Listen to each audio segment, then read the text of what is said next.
very much. I too want to wish Rick the very best recovery.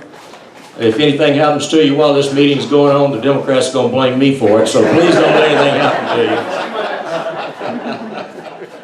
I want to begin by thanking you for your hospitality that you've shown to me and to my family.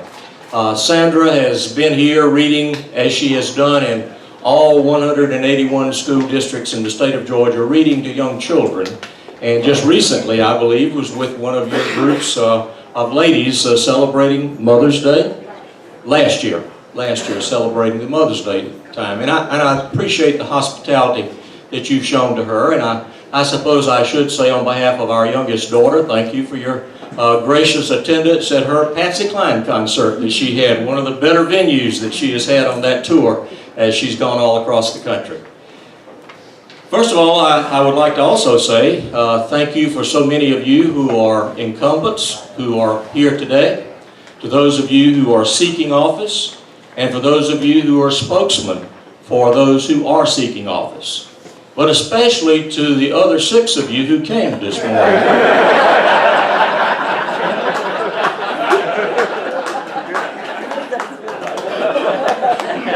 I think politics is alive and well in Cherokee County. I want to pay a special thank you to Gary Moss and to Jack Goodwin, who are serving as the co-chairs for my re-election campaign here in your county. I thank them for their work, and before I get involved in talking about issues, I want to tell you that I thank you for the support you gave me when I ran in 2010.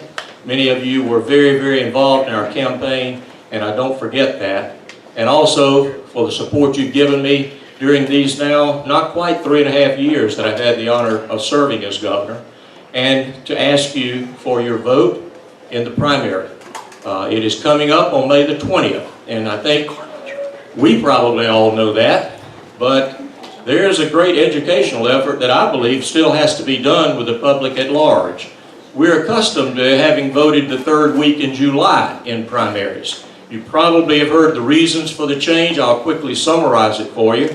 The United States Justice Department filed suit against the state of Georgia a year or so ago, claiming that we did not allow enough time between our primary and our runoff. The truth of the matter is, a lot of the administration and the Democrats don't like states that have runoffs, because you see, they stand a better chance of getting their candidates elected if they can elect somebody with less than 50% of the vote. Our state doesn't allow that. So they filed suit against us, and their basis for claiming that we needed to have more time between the primary and the runoff was that it did not allow enough time for overseas military personnel to return their ballots in order to get them counted.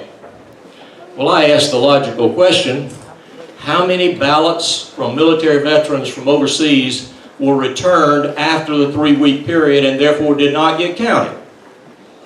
The answer was none. But don't let the facts stand in your way. They were going to require us to have a long and extended period of time between the primary and the runoff.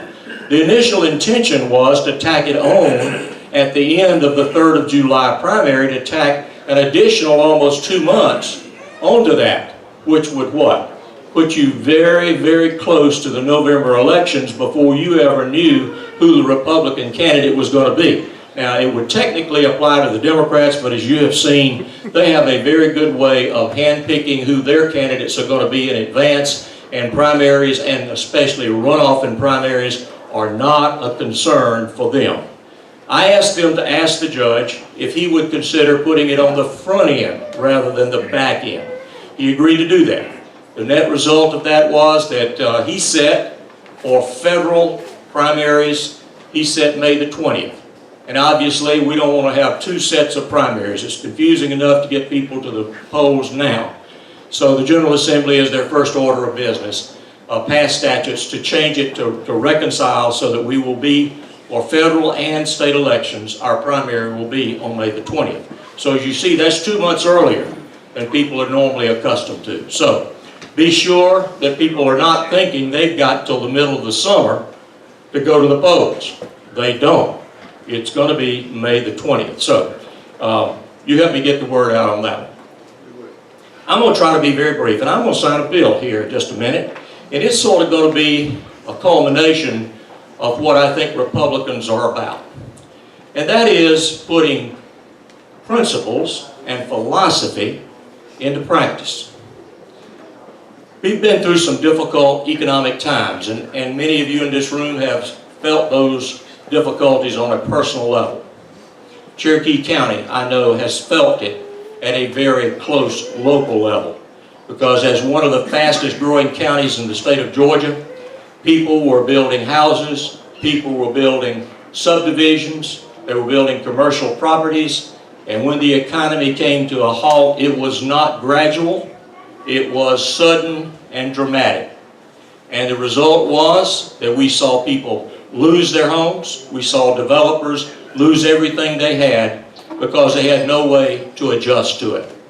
We have had these tough economic times. When I became governor, we were not out of those difficult times. We were in the last few years, in fact, we are still trying to recover and are not totally back to where we were prior to this Great Recession. But let me tell you where we have been, where we have come to, and how we've gotten there. First of all, when I became governor, the rainy day fund, which was our reserve to keep government running, was down to the point that we could have only operated state government for 2 days had we had to depend on the rainy day fund. Now, we have a rainy day fund that is over 500+% increase. We are in excess of $700 million in a rainy day fund, and by the end of this fiscal year, I believe we will be right in the $1 billion range in our rainy day fund. That is conservative practice in state government. And the way you achieve a development of your rainy day fund is that you don't spend everything that comes in.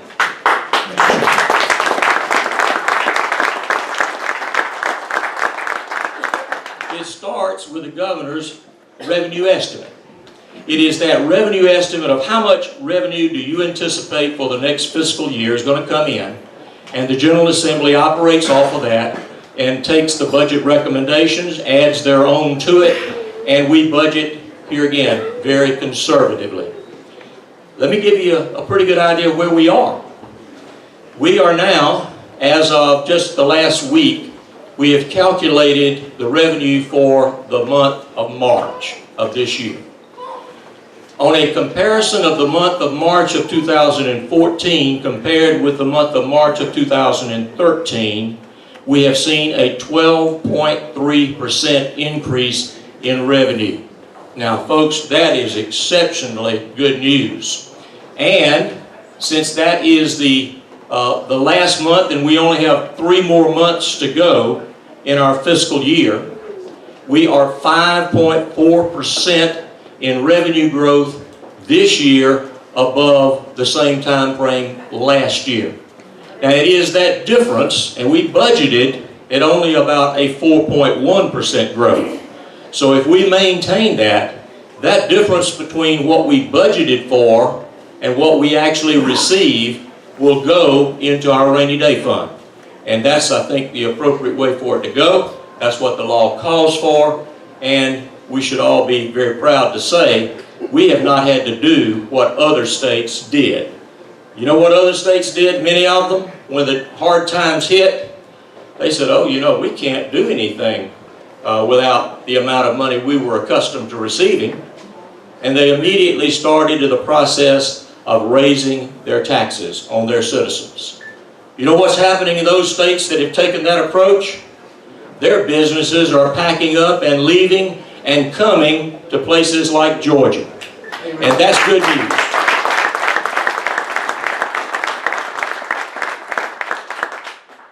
We have major firms that rate us on a fiscal basis. They rate us because we sell bonds like every other governmental entity sells bonds. And the better your rating is, the lower the interest that you have to pay. Now, these are bonds that we sell to build school buildings across our state, to build buildings on our technical colleges and on our colleges and universities. Those are the major capital investments for which we sell bonds. We have consistently, since I became governor, kept our bond package at substantially below what it had been in previous years, and the result of that is that we are now one of only 9 states in the United States that has maintained a AAA bond rating, something that even the federal government hasn't been able to do.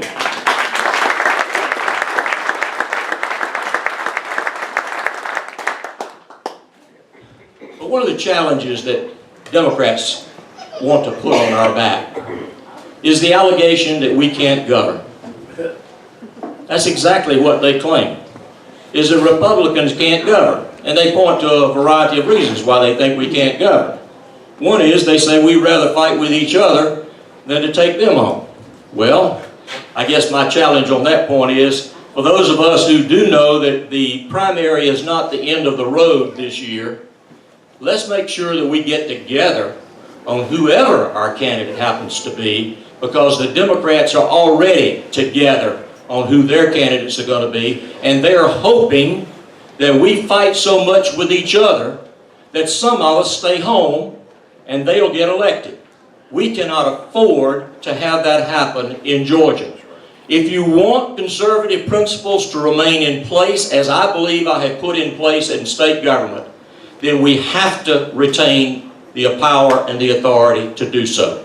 So, to all of you, good luck in your contested primaries, but let's just remember, we have to come together, or else we will lose the opportunity to have the right to govern. Now, let me talk to you about a few things that we have done, even in hard times. You know, sometimes the tendency in hard times is just to shrink into a hole and don't do anything. Just do as little as possible just to get by. We don't get to be where we are by doing that. Where are we? Well, we are rated as having the #1 workforce in the country. We are rated as having the state that has the most women-owned businesses in the country. We are rated overall as being the best state in the nation in which to do business. We are rated as either being at the bottom, and the AJC says, oh, it doesn't count that you had only 6 months that went from one term to the other.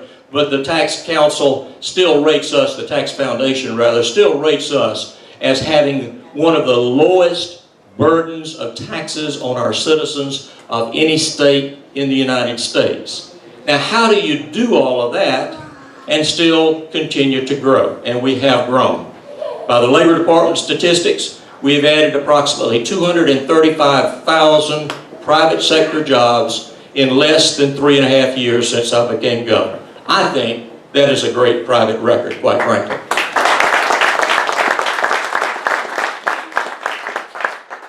We didn't just happen on that, though.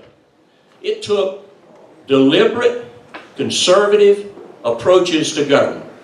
And the first one that I started out with was, if we want our state to be better and to prosper, what should be our primary focus? I decided that it was jobs. Now that may sound simplistic to you, but let me tell you quickly why. If somebody has a good job, they can provide for themselves, they can provide for their family, they can be charitable in their community, and more importantly, they have less reason to ask government to do things for them. Amen. And that's what the Democrats want people to do. They want people to be in such a posture that they ask government to do more things for them. For example, you would not believe the pressure I've been under from the left wing. I mean, they protested at the Capitol. They got their wish. They got arrested in my office, by the way. Last week they protested at the gates at the mansion. They have protested, this is Moral Monday, by the way. I don't know what they do the rest of the week. I suppose that's immoral. I don't know. Don't anybody quote that one. But they want us to make government do more things for people. Now, admittedly, We have a very conservative Medicaid program in our state. And I have said to the federal government, if you will give us the opportunity to design the Medicaid program the way we think it should be designed and give us a block grant of that money that you're putting into our state program, we will show you that we can make that money go further. And that's what ought to be done. I haven't gotten a positive response on that one, by the way. But you know, for those people who are in that category not covered by Medicaid, you know how the best way for them to get health coverage is to have a job where their employer provides them with the opportunity to be a part of a health program. Now, if you want to take that to a logical conclusion, let me suggest this to you for your consideration. You know the reason that we have so many people that have been insured in this country? It was because many, many years ago, the federal government decided the best way to get people insured is to give a carrot, an incentive to their employers by way of saying, if you will insure your employees, we will allow you to deduct the cost of that from your operational expenses. And it has worked beautifully. It is one of the great examples where when government incentivizes things for the right reason, private industry and business and individuals respond in an appropriate fashion. Contrast that, the carrot, with what we're seeing coming out of Washington right now. It's the stick. They're going to those same employers who have been providing health insurance for their employees and saying now, well, yours is not good enough. And you've got to provide coverage the way we say you must provide coverage, regardless of what the extra cost is going to be. And if you don't, you're going to be fined, or you're going to have sanctions against you. The stick. That ain't turning out too good, folks, by the way. If you've noticed, philosophy of the Republican Party works. Their philosophy of trying to force people and private business and private enterprise to force them to do things generally does not work in a society such as ours, where we still maintain our independence, our ability to decide what we think is best for our families, what we think is best for our businesses, and thankfully that resistance is still in place. Now, we are recognized as having the best workforce in the country. And that is an essential ingredient of us being named the best state in which to do business. There are many ingredients, though, to making sure we have that kind of workforce on a continuing basis. And for those of you who are involved in education at the local level, I commend you for that. I would challenge you to do what is important for us to do to keep that supply of qualified workers moving forward. If we ever let that falter, we will not only not attract businesses, we will see some of the ones we have here reconsidering and looking at other places in which to go. Because having a qualified workforce is one of the essential ingredients that businesses look at. Now, this year and last year, let me brag on the members of the General Assembly who have been in the General Assembly for these last two sessions. We've tried to focus some revenue and resources on jobs that currently we cannot fill, and those same job categories are jobs that are going to continue to be in demand for the future. Last year we identified 3 areas, and we said that if you will pursue a degree in one of these areas through our technical colleges, you will have 100% of your tuition costs paid for through the HOPE grant.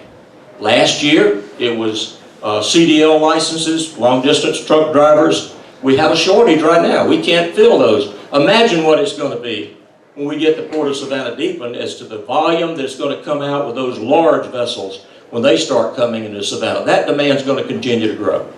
Practical nursing continues to be a shortage area. And those who assist in early childhood education. Those were 3 areas last year. The 4 new areas this year are diesel mechanics, welding. I'm telling you, Everywhere I go, anybody that's got anything to do with manufacturing, they cannot find enough good welders. Also, health technology, more and more, as you know. Our healthcare is being used to diagnose through machines and having technicians who know how to operate those machines, and we have a shortage there. And then just information technology. Georgia is becoming the hub of the information technology sector in the United States. We're seeing headquarters move from all over the country to be here. Now, admittedly, they're in the greater metropolitan Atlanta area. I spoke to a group not long ago. They deal with financial transactions that are electronically transmitted. And as you may know, that's where much of the financial transactions are now submitted and done in that venue. Do you realize that 70% of all of those electronic financial transactions in the entire United States pass through the state of Georgia? It is one of those industries that you don't see. These are high-paying jobs, and we have an abundance of those, and those are the kinds that we want to continue to have. Now, we have beefed up in our technical college system those areas. We have also created a Zell Miller Hope Grant for our technical colleges, similar to the Hope Scholarship we have in our colleges and universities. And that will say to any technical college student, if you maintain a 3.5 grade point average, 100% of the cost of your tuition will be paid for through the Hope Grant. So we continue to make sure that we have that pipeline of workers coming our way. Tough economic times do require you to prioritize, though, where you spend your money. We have some 12,000 fewer state employees than we had 5 years ago.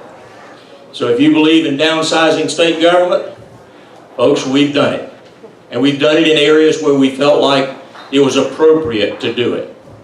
But one of the areas that we have not put on the chopping block, every year since I've been governor, we have continually increased the funding for K through 12 education in our state, every single year. Now, were the increases as great as we would like to have had them? No. Our revenue did not justify that. But this year, in this year's budget, we have over $500 million going into K through 12 education. Now, I was under great pressure, as you can imagine. The media always has their agenda. You might have noticed that. They were saying, oh, this is an election year. You know, the governor, if he has any new revenue to put in education, he's going to put it directly into teacher salaries because that's the way he gets the most political bang for the buck. Well, maybe. But it wasn't the right thing to do. And even most teachers will tell you it was not the right thing to do. If you do trust the delegation of authority and responsibility down the chain, then you must trust the boards of education and the school superintendents that are selected in each of those 181 school systems in our state. And that's what we did. We delegated the money back to them on the formula that is in place with the hope that it would translate into restoring 180 days in the school systems of our state, many of which, in fact, most of which, had taken furlough days. And that is exactly what is happening. All across this state, I'm hearing from school superintendents and school boards. They would say, you know, we've already set our calendar for the next school year that's going to start in late August. We've gone back, in light of this new money that has been appropriated, we have revisited our calendar, and almost without exception, they're going back to a full 180 days, eliminating furlough days. And folks, elimination of a furlough day is a pay raise for the teacher because their salary was being deducted.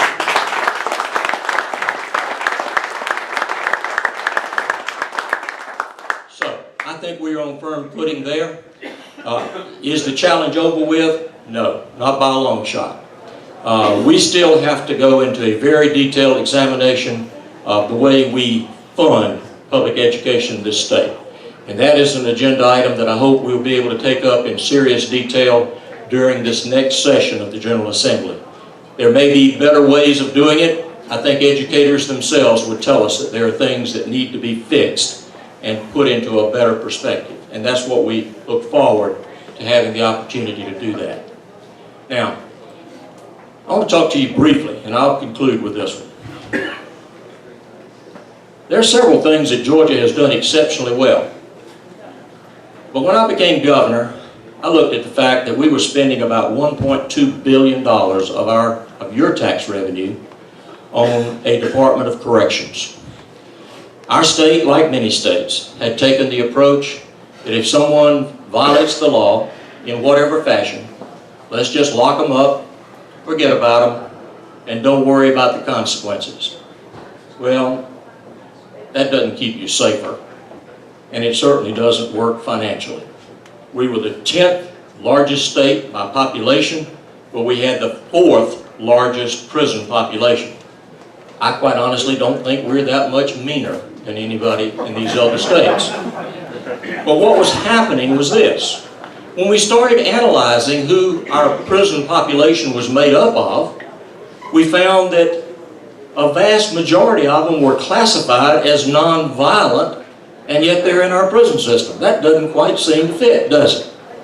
So we started asking the question, is there a better way of dealing with non-violent offenders rather than simply locking them up in a prison bed at $18,000 a year? We knew we had a model that worked. It was called accountability courts, drug courts, DUI courts, increasingly mental health courts, and in certain parts of our state, veterans courts, with veterans who are coming back and have the after effects of serving our nation on active duty. And when they get in trouble, theirs is a little different than some other people, and the resources that may be available to help them are a little different. Now, we put a substantial amount of money into the budget to expand these accountability courts all across our state. And the returns are very, very manifest and positive. I had a meeting with the Department of Corrections several months ago. They asked me this question. They said, Governor, you remember when you were campaigning in 2010 that sheriffs were complaining to you that the state was allowing state prisoners to back up in their local jail and weren't picking them up in a timely fashion? I said, yeah, I don't think I had a single sheriff that didn't mention that as a problem. They said, well, you'll be pleased to know that we've made real progress. In the end of fiscal year 2011, the state of Georgia spent over $23 million paying local sheriffs to keep state prisoners. Because we didn't have where to put them. We didn't have a room. At the end of 2013, that amount was down to slightly over $3 million. A $20 million savings on an annual basis. And the results, I think, are going to correspond to show more and better benefits.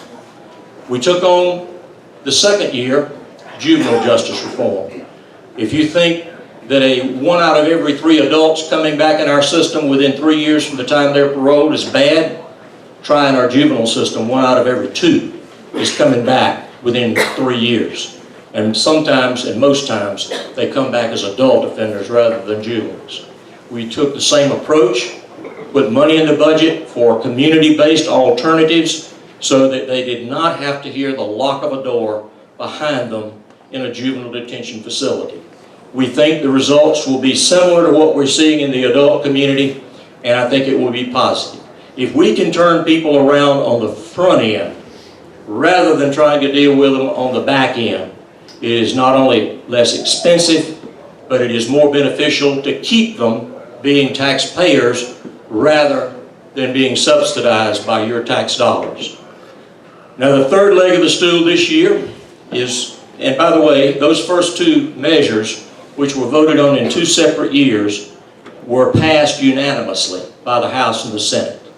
The third leg of the stool is what we call support, transition, and reentry.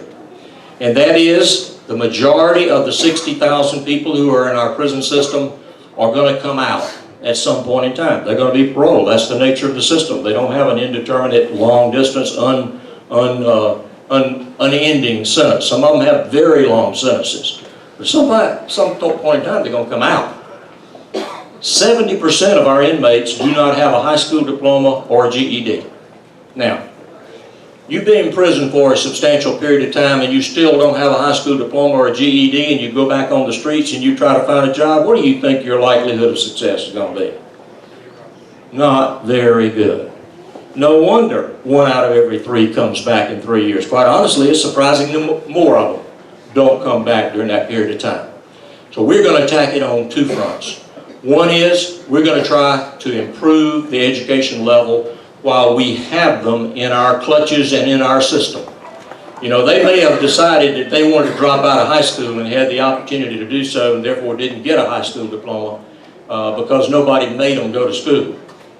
Now, we can't make them go to school when they're in prison, but you know, we have things in prison that will be a whole lot more difficult and untasteful than going to get your GED. We're going to make a real difference here. Let me tell you how. Coming the 1st of July, the beginning of the next fiscal year, we have hired one of your neighbors, Buster Evans, who is the school superintendent of Forsyth County, one of the best school superintendents and has one of the best school systems in the state of Georgia. He has agreed to come on and be a deputy commissioner in the Department of Corrections focused on training and education. And I believe he will make a huge difference in the ability for those who will transition out of our system to be in an educational format to be able to get a job. And it doesn't just end with getting a GED. I believe we can take some of the technical skills that we impart in our technical schools and make some of that available to inmates as well, to give them some skills so that they will be employable. In fact, when we started talking about that, we had one of the major manufacturers in our state that said, you know, if you will train them to be good welders, we will guarantee them a job when they get out. And we will even help pay for the equipment that you need to train them. Now, you know, that's the kind of public-private partnership that I think will make a huge difference.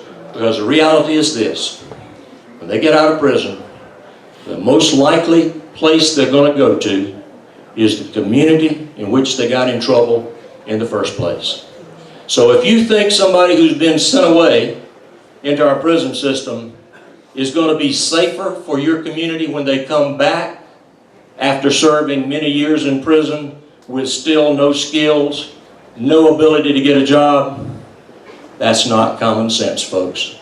You will be safer if these people can be put to work to support their own families and to put them on the taxpayer's digest rather than being on the dole of the taxpayers for the state. So those are just a few of the major undertakings that we've had. We believe they have been hugely successful for our state. I'm about to sign a piece of legislation here, and I thank the chairman for allowing us to do it in this venue. And so those of you in the General Assembly, I'm going to ask you if you'll come up and stand behind me on this one. This is a resolution that deals with the creation of a compact of states for the purpose of convening a constitutional convention for the sole purpose of passing a federal balanced budget constitutional amendment.